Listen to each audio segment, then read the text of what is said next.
Hello again, and a very good evening to you, and a very warm welcome to our little weekly podcast, Sweet Omagh Town Internet Radio. My name is Don McGurgan, and as usual, I hope to be joined by my co-presenter, Declan Ford. Good evening, Mr. Ford. I hope you can hear me in the town of Mountfield, County Tyrone. Well, the suburbs of Mountfield, County Tyrone. Suburbs, okay. Yes, I actually live near a standing stone that is reputedly marking the centre of County Tyrone. Did you know that? Well, you're the centre of many people's world, I know that. Exactly. Yes, well, anyway, we are getting through this miserable weather lately. We are, and, there are lots of talk and lots of things gone off, but it's another Christmas. It's going to be a different Christmas. I think it'll be a very different Christmas for a lot of people, but it's an opportunity for people to really give, and that is give of themselves, give of their time, and, I think it'll, in the fullness of time, it'll work out very well. Oh, that'd be grand. And, cut out the nonsense. Absolutely, yes. All that stuff that you're told you have to do. Yes. And we don't really have to do, and the retailers are dropping like 9 pence. They are. The shops are closing. I wonder, will this mean the end of the department store? Like places like Castle Court or Debenhams are closing in it. No, I don't think so. I think it'll change, Declan, but people's needs will change, and people will not possibly need the amount of things that they do need, and therefore I think it'll be a better world. I think we'll all come out of this thinking a wee bit more about things of what you need and what's important and what's not important. And hopefully a bit like after the Second World War, I think there'll be a huge surge to rebuild the economy and rebuild people's lives even better than they were when we went into this carry-on, But that's more of hope than anything else. But so that's it. Great hope and great expectations. We can live in dreams, Speaking of dreams, I'm not sure where I saw this before, but many years ago I saw a picture, what was designed supposed to be a picture of hell. Yes. Okay. And the picture was this long, oblong table with all this huge amount of fruit on it and food that everyone could eat. But all these people had strapped to their arms sort of long knives and forks, and they couldn't bend. Right. And they were gaunt looking. And the wee lad says to his father, well, why don't they feed each other? And the father says, that's what the picture's called, hell, because people didn't look after each other. But I'm not sure. Does that picture exist somewhere in your records or not, or did you? I do not recollect it, but I mean, the definition of hell that appeals to me most is hell is other people. Present company excluded, I hope. Oh, exactly. That kind of that painting there, I don't recollect it, but I can see the message in it. It was very good. I don't know where I saw it. It was in some book that I read, but I can't just think what it was. I thought maybe you may have seen it in some gallery. I'd love to go and see that now. Right. But, the one picture that really frightens me, when I was a child, we were given, in an attempt to boost our education, a set of encyclopedias by our parents. And the one that dealt with the arts was, I can still see it vividly in my mind's eye, it was a brown-backed one. It was the one that I thumbed through the most, the scientific one, and never even opened. I think it was sports, that the cobwebs, I suspect, are still on it. But the one about the arts, and then it was a history of drama. And it came to the Middle Ages, and it was the morality play. We would have the equivalent here in the Mummers. Yes, right. We have, was it King George, St. George, and the Dragon, and all these kind of, the Doctor, all these kind of stock figures. But the morality play from the medieval times would have gone around villages, and good would have triumphed over evil. Mm-hmm. And they had a drawing of the devil. Okay. Now, it was the most ridiculous-looking costume, but see, as a child, I was petrified every time I turned the page, and then you'd peek a little at it and then turn the book away. But I can still vividly see this grotesque image. Yes. Well, I suppose not dissimilar, and maybe I'm not sure in your home, but in our home we had this sort of Sacred Heart picture, this picture of Jesus with these big eyes that could follow you around the room. Yes. And it looked at you, so it kept records of what life was like and what you were doing, and you were going to have to account for this. So.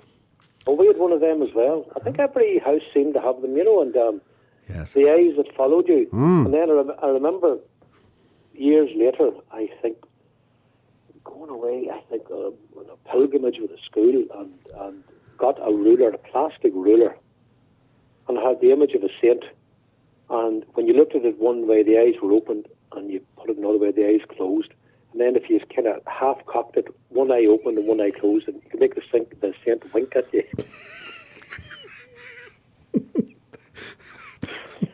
So much for being prayerful. Oh, for goodness sake. Hey, let's talk about something a bit more serious. I know. Okay. I know that. Oh, well. That was a well-spent youth. Ah, well, not to worry about that. Tell me, our little subject. Sure, I don't. Our little subject tonight.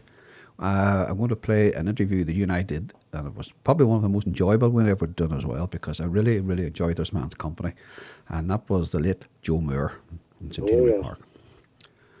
He was a character. Joe was a character. I tell you, my earliest memories of Joe, he used to come to our house, and then the odd Friday we must come for lunch. My mum would have made sort of, on a Friday those days you didn't eat meat, so you got egg and chips or whatever was going. Uh-huh. But Joe would pull in, and then he would have these two wee sort of tin whistles in his pocket, maybe a red one, a blue, and different keys, obviously, and he would sit down and regale us with all this music.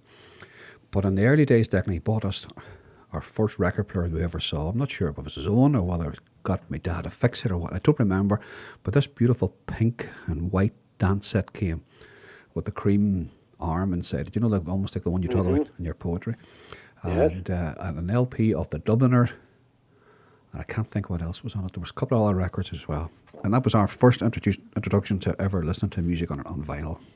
Right. Courtesy of Joe Moore. And I never forgot him for it. It was a wonderful gift to have. And we had it for months and months on end now. All right. I had the gift of music. You know, and funny enough, that was one of the first LPs I bought. Was a Dubliners album. And in fact, the first single I bought was Dermot O'Brien, Off to Dublin in the Green, in the Green. It was about 1966 or 67. Thereabouts, aye. That would have been some... Bought it in Uri, in Carlin's record shop in Uri. Mm-hmm. And talking about the Dubliners, I think the late Eamon Campbell, he was a sort of an unofficial member of the Dubliners. He died only a few years ago. I think he played with Dermot O'Brien's band. I think you're right, yeah. Yeah, many, many years ago. Yes, but I suppose all those musicians kind of wove in and out of different bands. You think of the late Artie McGlynn, you know, the number of people that he played with, and that he was that adept that he could really slot into any style. Yeah, but Joe, sorry, he was a natural musician. Joe could have played anything, you know. Oh yeah, and you know, obviously self-taught as well, and you know, and had the ability to teach as well, and taught his children, and look, you know, the legacy he left behind with his own family and his grandchildren as well. Oh yeah, you know? yeah. So, he put me in mind of there was an old song. I think it was originally a German song, and I think it was in the charts maybe a number of years ago. I am the music man, and I can play the bagpipes, and then the gimmick, and then the guy on stage would play the bagpipes, and then we'd get to the stage, I am the music, then somebody in the audience would shout for another instrument, and he would go and play it. But Joe Moore could have slotted into that quite well. Quite comfortably, yes. Oh yeah, you know, he was very, very talented, and very humorous. Very humorous man, and very entertaining. Always had a joke. He always had a joke. He frightened the life out of me, though. Did he? Because do you remember at the tail end of the interview, he produced this 1 or 2 inch mouth organ? Yeah, he always carried a couple in his pocket, yeah. And he played it. Yes. And then he choked on it. And I didn't know the score at all, and you knew it fine well what he was doing. Oh, I knew it. I thought the poor man was a goner. Right.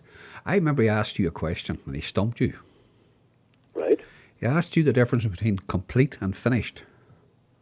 Right. And you didn't know. And he says, well, his example was, if a man marries the right woman, he's complete. If he marries the wrong woman, he's finished. And he says, and if the wife catches him with another woman, he's completely finished. All right. Oh, very good. He was very witty. Joe always had a joke like that. He was very droll. You know, I mean, the old friend of mine, his question was, why does a brown cow give white milk when she only eats green grass? A conundrum. I think it was from an old film. God. Oh, no. Joe was a lovely character now, you know, and then I suppose in the day, in your early childhood, you remember these people coming to your home, you know, and you know, he just seemed to be like a breath of fresh air coming into our house, and him and my dad would sit down and regale each other with with airs and traditional airs about cultists and various Irish music and Yes. things he was interested in. And then Yeah. Joe would always sit and I used to park the van right behind the house so he could get a free hour to get to himself. I'm sure he was entitled to a lunch break like anybody else. Oh, but, yeah. but I suppose the post office were quite strict. I suppose you couldn't be seen to be in someone's house for more than maybe a few minutes or whatever. But Joe was a lovely character. No, he definitely was. Well, it harks back to the days when they talk about those halcyon days when people left the key in the door or the door unlocked. Mm-hmm. And where neighbours looked out for each other and each other's children, and Absolutely. it kind of harks back to another time, and that idea where where the postman would come in and sit down and Yes. would take the time. Of course. And they were great messengers. They brought things to people. Remember Walter Pancott said about having to bring out parcels and various things, even holy water to some parishioners around the country. That's right. For Bridget up in Greencastle. Goodness sake, Declan. That's right. Just you imagine. Can you imagine what they would say in head office in London to that? Absolutely, yeah. Well, the Or guy. delivering the Herald and the Con. Yes, it. And they had to do that because they said if they got stuck on the road, they needed a farmer to pull them out. It worked both ways, and that spirit of cooperation always did. Oh yeah. Mm-hmm. Oh, that's it. Oh, he was a character now. He really was now. He was indeed. Yeah. But as I say, his talent lives on. When you see the talent in his own family, and even his grandson Mark McCausland, and Tony, the artist, the photographer. And stuff. That's right. Oh, great photographer. Absolutely. Yeah. The talent's just hanging out that whole family. Really. Very, very talented guy. Yeah. Very striking images. Absolutely, Declan. So it didn't go to waste. Whatever he had, he certainly shared with the public and his own family, and that's to give and to be of service to people, I think, is probably the highest office you can have and hold, really. Oh, yeah, absolutely. Anyway, your plans for the weekend, do you want to discuss with me on air or not? Or you? I've absolutely no plans. No. I've decided I'm just going to put my feet up. I recorded a documentary on the famine, and the first part of it was on Monday, and I'm going to sit down at the weekend and watch it. Good man.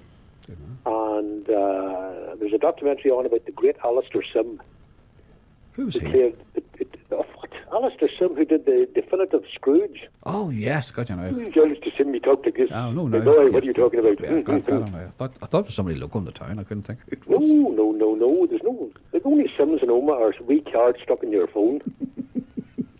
And so I'm a great admirer of him. And you know who he took under his wing? The actor who played the part of Arthur Daly. Ah. And his name escapes me. Right. I know. I and he played Flash Harry in the Simpsonians film. Yes. I remember. I can see him. And he was partially adopted by Alistair Sim. Was he indeed? Right. He took a paternal interest in him and helped his career and looked after him. And by all accounts, Sim was a remarkable man. Good. Very, very nice individual, but a great actor. Okay. His last film, I think, was called Rogue Mail with Peter O'Toole. Right. And it was a great film. Okay. He looked old before his time, so when he was in his 30s, he looked like a man in his 50s or 60s, Yes, I know. And he played to his strengths. Yeah, good. Yeah, and no doubt over Christmas you will see a Christmas Carol, but Alistair Sims is the best. He's a man. In my humble opinion, well, that's not too humble at the best of times. Not at all. Anyway, speaking of humble, how's your little humble book of Christmas poems? The humble book is going well. Good.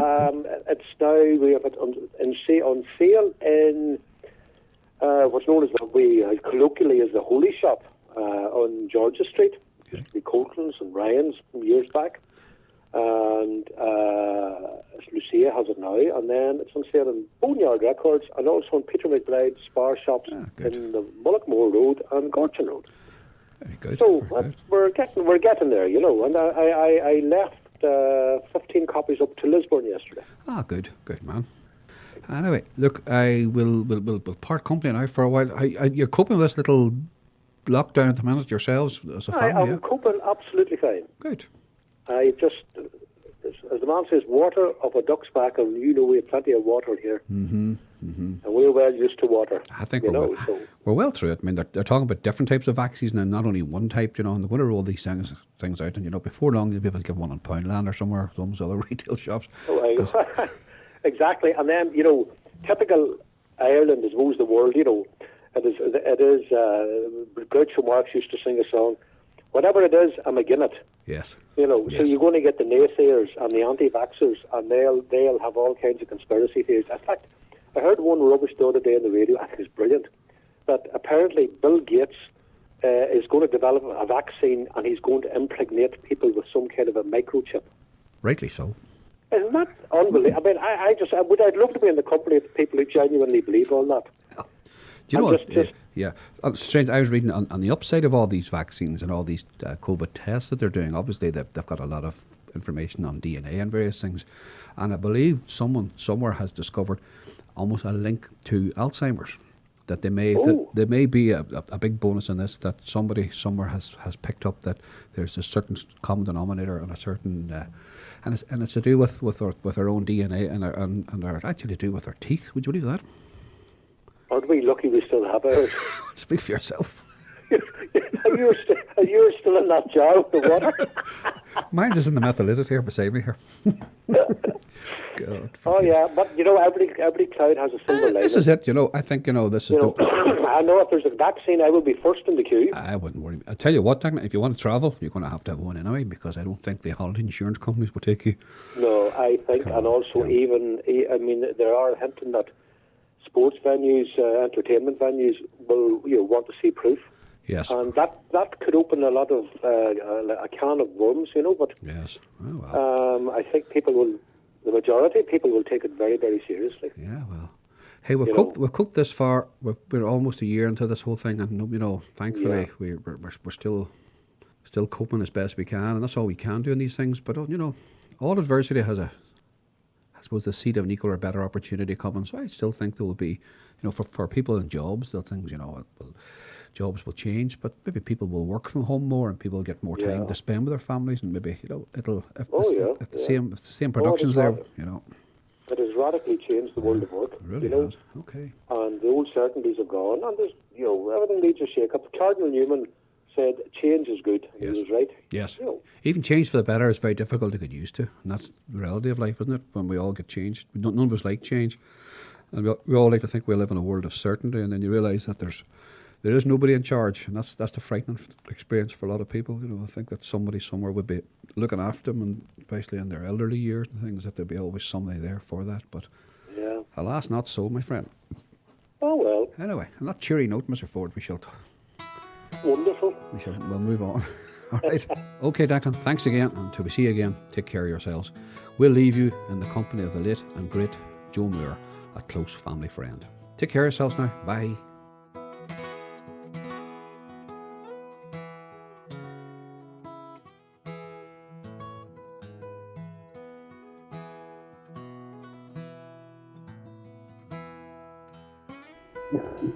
Anyway, Joe, how many years have you been in Omagh?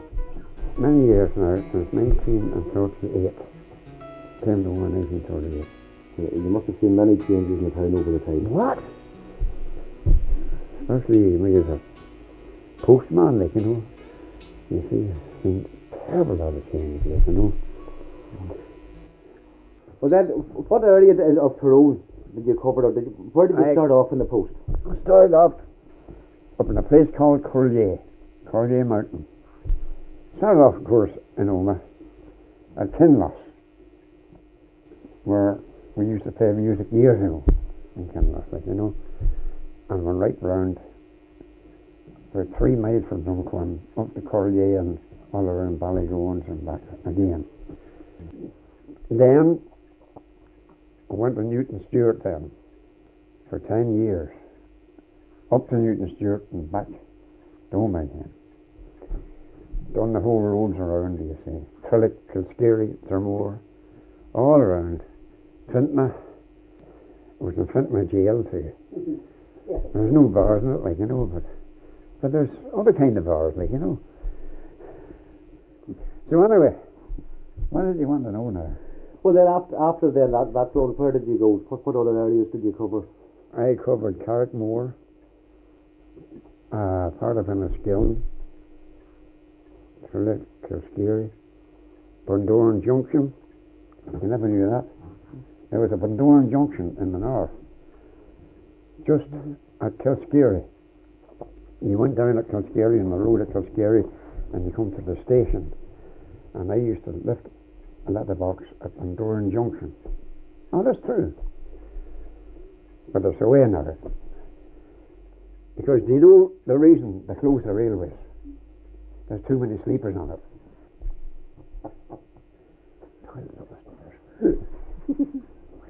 But anyway, Well then, did you cover any areas then? You mentioned then Enniskillen, there was Carrickmore, Gorton, Clonbridge. the nearest to Enniskillen was Irvinstown post office. You see, that was the nearest. I used to go to, from Dromore, I went to, I collected the post box there at, oh, I forgot the name of it now.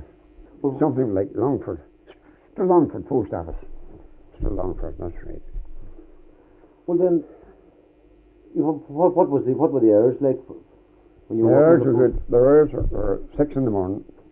Ah, but I could tell you, I used to get up at 3:30 in the morning to go to Strabane for the airmail. Oh yes, I've done that. the airmail? Where would that come from? That was come from the air, wouldn't it? But anyway, there was one day, one night the airplane got a bloody puncture. No. But anyway, so the crack was good, like, you know, I used to, at 4 o'clock in the morning, I'll tell you a wee tale. This is a true tale. Whenever I left home here, I come to Macmillan's. You mean where Macmillan's was? In High Street. At Macmillan's, that's where Scarf Centre used to be, and I found a big wad of notes. You see? So, I looked around me like that there, just to see if there was anyone looking at me. It was about 3:30 in the morning when I was going down for it. And I could tell you some stories of the post office. So anyway, I picked it up and looked around me. There's no one be looking at it. And I says I to myself, well, if there's money there like that, there must be no money somewhere. So I looked around again and I picked up another £3. £3 is a lot of money at that time. So here, I collected my van, went down the dry road, stopped the van, I counted the money. There was £22 in it, altogether. And what I was going to buy them children.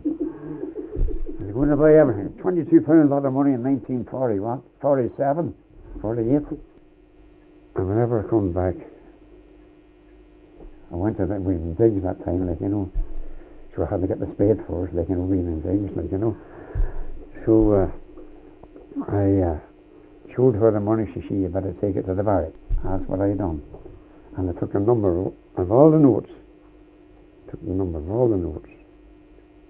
And handed me back the numbers and the money. If anybody claimed it, no, they kept the money. If anybody, so I told everybody in the book, I backed horses that time, like, you know. But they're all losers, like, you know, we see for this first, like, you know.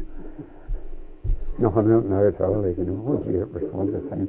Full of horses, you know. But anyway, so told everybody, and the bookies never, you know, nobody ever claimed it. And a year and a day afterwards, the police came and gave me £22, 14 shillings was the interest. That's what I got.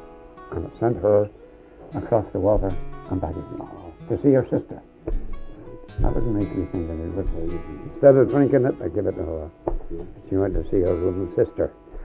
Anyway, anything more now? So that's only one wee story.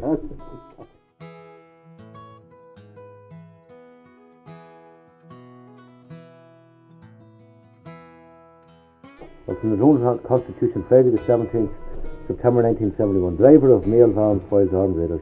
An Omagh postman admitted 2 masked men who tried to hold up his van in thick fog on Monday morning. Mr. Joe Moore was approaching a bridge at Lennon near Mountfield when he saw a white van parked across the road. When he stopped, the masked man came up and ordered him out of the van, but Mr. Moore sat tight.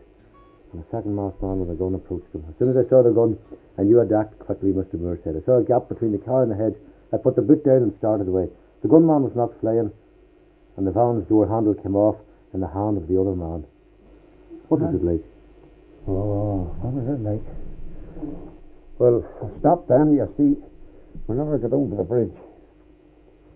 Going over the bridge, you see, Glen Copley Bridge they called it. I hear the bang, and I say to myself, they're shooting at me, like, you know. So I put the boot down and off I went to the first house. Was Devlin's of Vienna. Packy Devlin, I think it was. Well, not up to the door, like, you know, when he comes to the door and his what do you call it, white pyjamas, like, you know. Same as mine, look, I have white pyjamas too, you see. But anyway, so, what's wrong, Joe? Says, hey, the boys are after me there, says I, and oh, I says, they're gone the other road, not the American road. You know, I'm sure you know that place. That's the American road, you see. So he said, will you take a drink, Joe? Says I, and we got a drink. I take a drink. He pulled me out the big vodka, never forget it. Jack Devon, I think it was. Give me a big drink, you see, and phone for the police. The police came. And the first thing the police said to me, Joe Moore, can you prove now there's somebody after you? I said, I can't, says David. So I went out to the van and there I found the handle missing on the van. And says I heard the bang to myself, I said that. And that's where the handle, you see, and I told the police, well, if we find the handle, we know you're not caught. You see, and we went down, there were 3 police and myself. Went down over the hedge and everything into the river and we found the handle.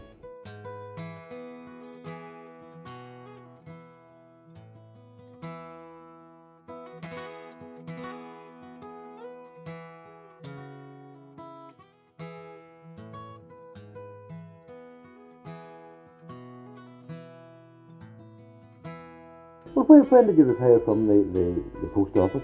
I think it was 1971, I'm not sure.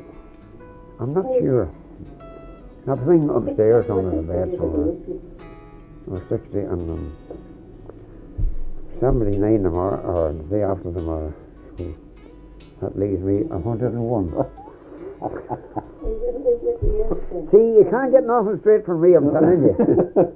Well, could you tell me about your interest in music? Oh, no, that's it. This is the real subject. Well then, how? No, come on. We'll start at the beginning. The interest was a harmonica was given to me. A wee mouth organ was given to me. And I just played away until, you see, till I grew up, still played away. And if I saw a piano, I would always tinkle on it, anywhere I went. And I never learned music. It was just there. It was there. I made the time I played along with her father in the place before I went out abroad. In Corkham in Lancashire, I played the piano, and the bloody piano was lined in drink. Lined. And I never learned it. Not the music. It was just come from the ear. Somebody asked me one day, do you play the fiddle with the ear? No, I said, I play it with the bow. Well, so then nobody taught you the mouth organ? No, I taught myself, picked it up. Right. And I could tell you one that was in the Belfast Telegraph. It was Ken Taylor. He was an overseer in the post office. And he seen that photograph of the Miller family. I should have it there, up the stairs somewhere. But I seen the photograph, Ken Taylor. So he'd put it in the post office magazine. And what was I trying to come to now? Malcolm Sargent, the great conductor, sent me a lovely card. How proud he was of me, like, you know, teaching my children music, like, you know. So whenever the kids start, see, it could be a wee bit of a long story. But I used to be in used to go to County Clare to play on my own. She knows that. I left every year, hitchhiking, all around the flowers and everything. Wherever there was music, I would be there. That's right. So anyway, I saw these kids in a wee band playing the spoons. And I was saying to myself, God, that's the greatest thing ever. and a wee band in County Clare, in Ennis. I never used to leave that country. So we done it there a few weeks ago, but it's not the same. The music is not the same. It's gone. To me, it's gone.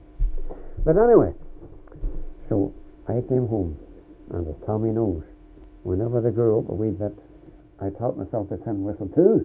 You see, when we lived up in the hill, do you mind? I used to play outside the window, like, you know, on the windowsill and play the tin whistle, like, you know. So whenever they grew up, I taught them, even taught him the piano. He started on the piano, but he wanted the drums. He was a good drummer, and he is today. Yeah. So anyway, that's the way I taught them all. And the music they heard was the music of the home. You see? So, whenever BBC came up, they heard about us, you see, so they came up to record us.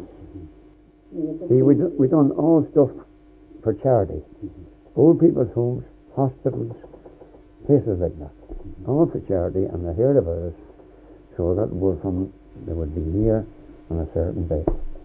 Come outside here with the big lorries and the ship, everything. They shifted, there was a piano over there.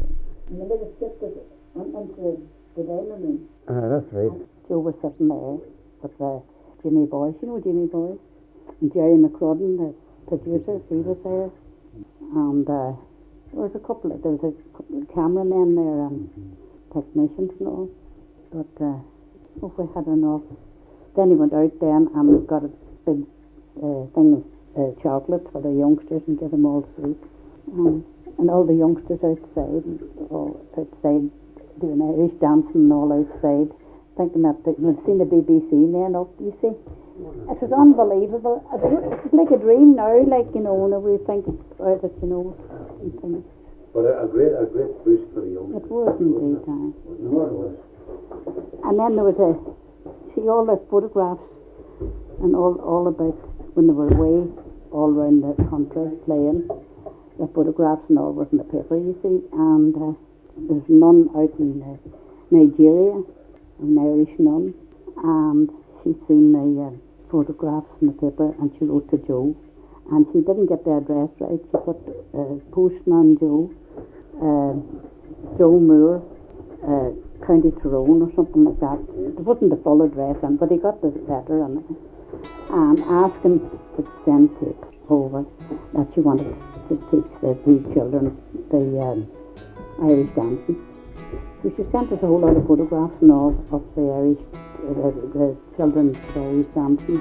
Just in the paper, like, just in the Herald one time, all about it, like, you know.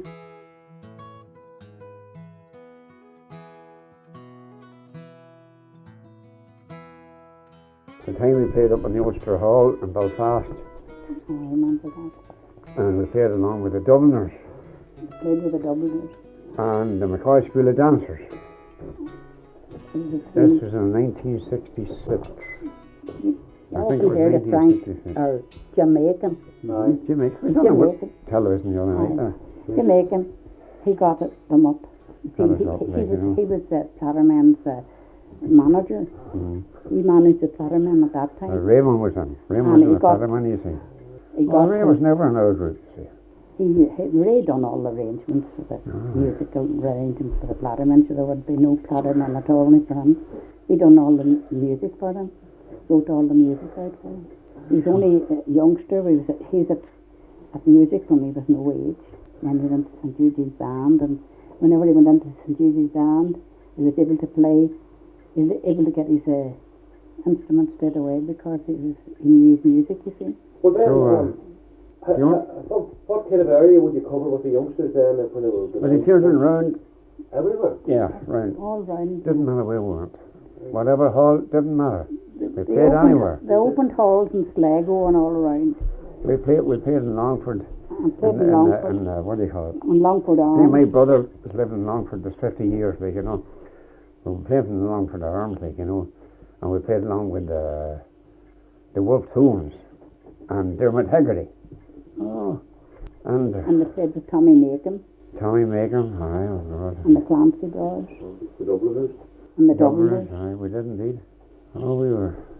It was a big concert, you see. And Met some famous people, like, you they know. played down Beatty Theatre in Dublin. Where they Oh, played I've heard and the they- Katie Theatre, that's right. Well, are you used to yourself, isn't it? Well, I used to learn them some songs and Irish and all that. I've learned in school myself. And they sung them.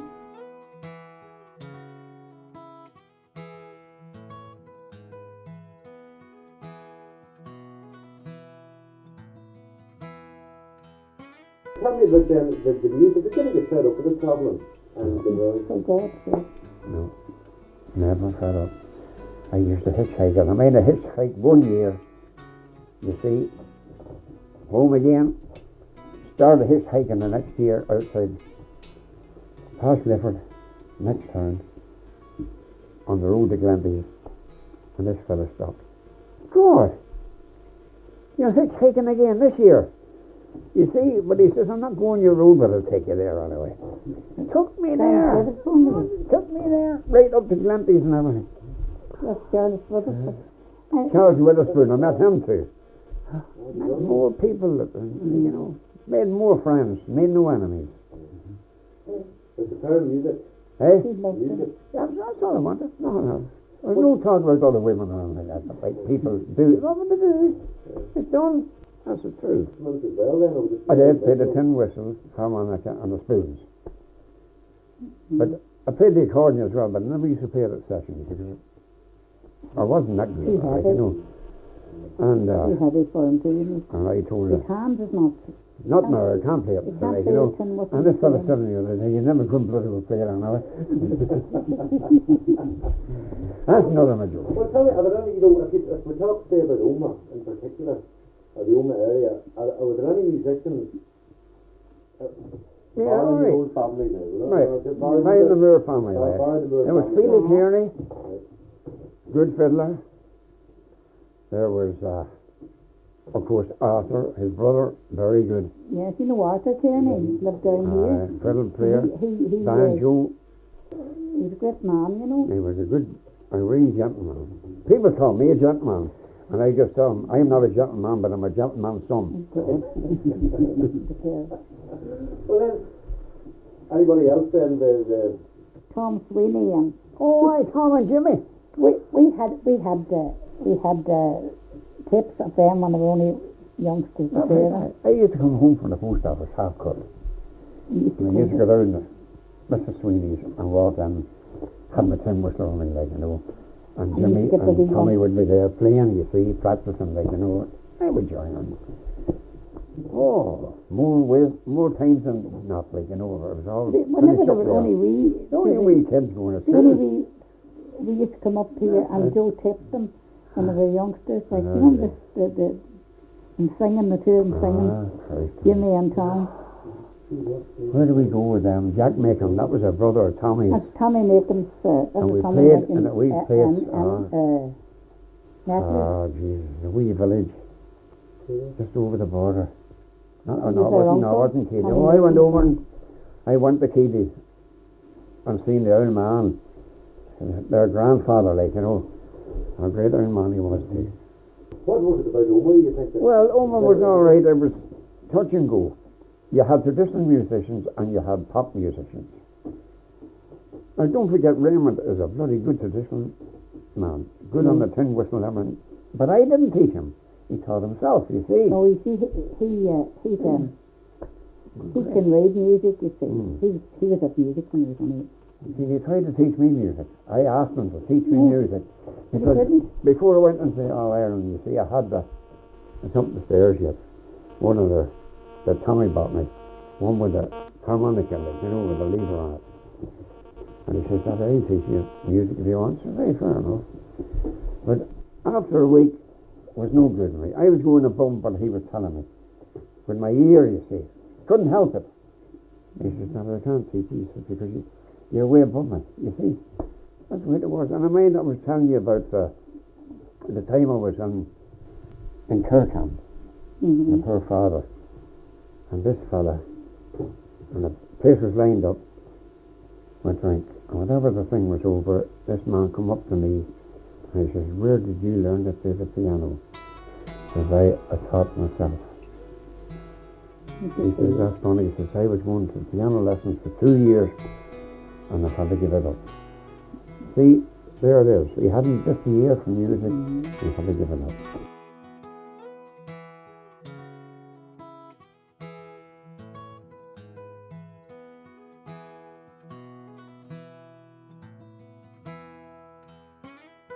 You know the reason I learned on the tin whistle?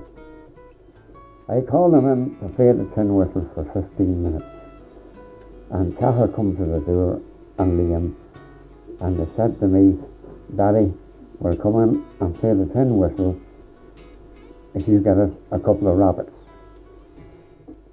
I went out the next day, I'll never forget the place, McKelvey to Varvalee. And I got 2 rabbits. 2 lovely pet And I rabbits. was scared of bloody things. And I brought the rabbits in on a wee cage. And I, boys, there's the rabbits. I built a hut. And I played the tin whistle. They can play the tin whistle, and the rabbits are dead. You know what I mean? So isn't it Told simple? all that. That was his interview with Jimmy Boyce. He told all that to Jimmy Boyce. That was all on television. It was. And telling the story about going down and getting it. But I was scared of these things. I wouldn't. They're down the back there. I think the bones. Oh, that must pick up the bones. See. Oh, I didn't like. Aye, rabbit soup. Jesus, I mind the time we didn't eat rabbit soup years ago. Eating the rabbits and everything. But the dogs were the best. I think the rabbits. I was scared to feed them. I think the died of hunger. I wasn't good near them.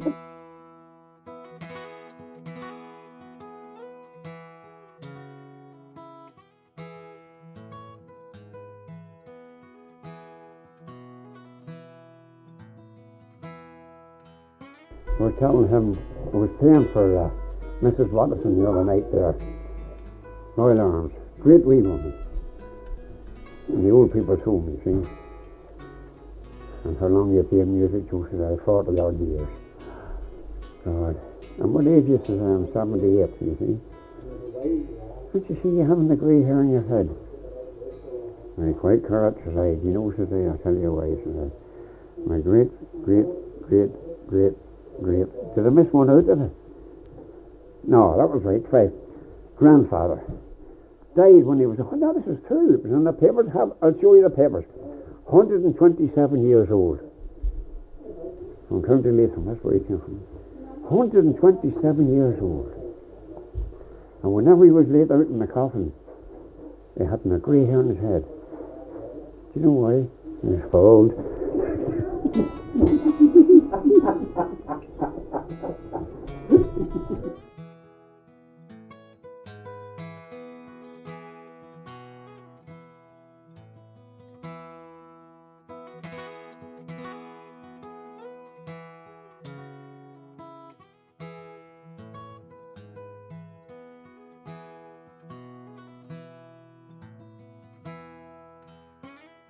The man from God knows where.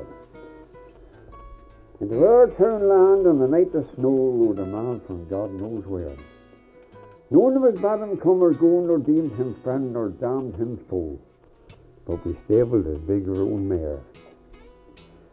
Now in our town land we were decent folk, and if he didn't speak, why none of us spoke, so we sat till the fire burned low. Now we're a civil sort in our wee place, and we made the circle wide. Rode on the lemon's cheerful blaze, we wished your man his health for days, and a good end to his ride. But he smiled in under his slouchy hat, says he, there's a bit of a joke in that. But we ride different ways. The whiles we smoke, we watch him stare from the seat finance the glow. And I nudged Joe Moore, you wouldn't dare to ask him who he's foreseeing there, or how far he has got to go. But Joe wouldn't dare, and Willie Scott. And he took no drink, neither cold nor hot, this man from God knows where. It was closing time and late for by when us ones braved the air. I never saw worse may I never died than the snow that night, and you says I, you find your mans are stopping there. But a sleek of day through the gable pane, I watched him spur in the pelting rain, and I duped from his roving eye. 2 winters more in the troubled year with the best of the man could feel, was the pike he had in his hide and his near, till blood of hate and the blood of fear will be redder than the rust in the steel. Us once quit from minding the farms, let them take what they give with the width of our arms, from Saintfield to Kilkeel.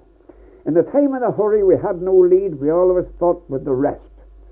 But if e'er one shook like a trembling reed, none of us gave neither hint nor heed, nor ever even we guessed. We men of the north had a word to say, and we said it then in our own dour way, and we spoke as we thought was the best. All Ulster over, the women cried, for the standing crops in the land, where many's a sweetheart and many's a bride, a leafer gone to where he died, or mourned her lone by her man. Us ones weathered the thick of it, but we used to gather together and sit in Andy's side by side. Now with the discourse going to and fro, the time 'twould be wearing thin, but never so late as we rose to go, and someone would say, "Do you mind non-snow?" and the man who came wandering in. Then we all beat to fall to the talk again, as if by any chance. He was one of them, the man who went like the wind. Now it was getting on past the heat of the year when the roads into Newton fair. I bought it as I could, the dealers were near, only £3.8 for an Innish steer, and nothing at all for the mare. I met a key at the front of the street, and says he, "The grass is growing under our feet since the hung young Warwick here." He told us that Boney had promised help to a man from Dublin town, and says he, "If you've laid the pike up on the shelf, go on home hot foot all by yourself, and once more live it down." So by the Comber Road I trotted the grey, and I never cut corn till Killylay stood playing on the rising ground. For a wee of days we sat and waited the word to rise that go at it like men, and no friendships came into Cloughy Bay, and we heard the dark news on a harvest day that the cause was lost again. Big Joe and me and Willie Scott, we agreed to ourselves, with as lief as not, had been found in the thick of the slain. By Downpatrick Goal I was bound to fare on a day I remember fit, and as I come up to the prison square, the people would gather in hundreds there, and you wouldn't hear stir nor breath. The soldiers were standing grim and tall, near the scaffold built financed the wall, and a man stepped out for death. Now I was brave and near the end of the throng, yet I knowed the face again. I knowed the set, and I knowed the walk, and the sound of a strange up-country talk, for he spoke out right and plain. And as he bowed his head to the swinging rope, I said, "God bless to his dying hope, and amen to his dying prayer, that the bad may cease and the good prevail, for the man they hanged in Downpatrick jail with a man from God knows where." Now I tell people, like, whenever I do anything, don't clap. Do you know why? I was playing the mouth organ in the field one day. Even the cows in the field were clapping. Is that still going on?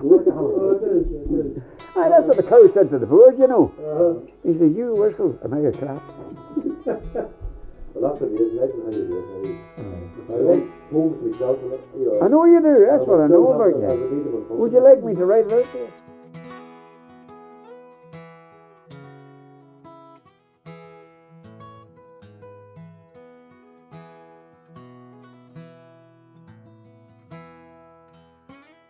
Actually, the thing about it is I'm the one to view it. I am not a good interviewer. Only confident. Well, I'll interview you then. Right. Tis many's a gay night from dark till daylight I spend with people of high renown. But in all their grandeur and lips to squander, my heart would wander for sweet Omagh Town.